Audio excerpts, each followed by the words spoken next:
қиғаштатып қиятын боламыз.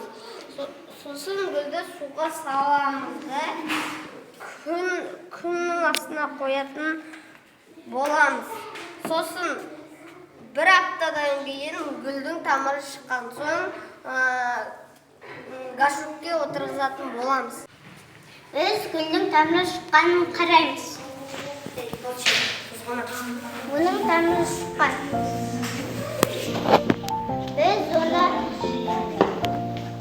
оны отырғызбай тұрып, ішіне тас саламыз.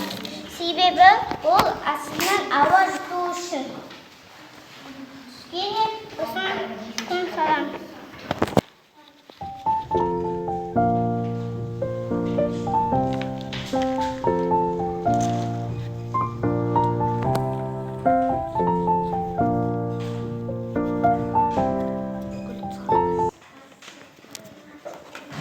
Гүлді өлшей 2 сантиметр болған екен гүлді отырғызайық.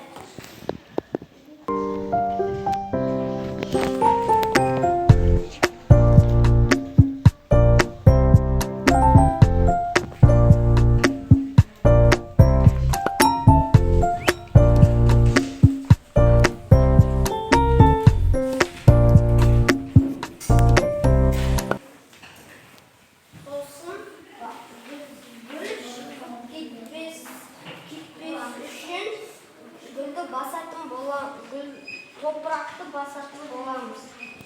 Отырғызған гүлімізге су құйып бастаймыз. Оған аптасына 2 рет су құйып тұрамыз.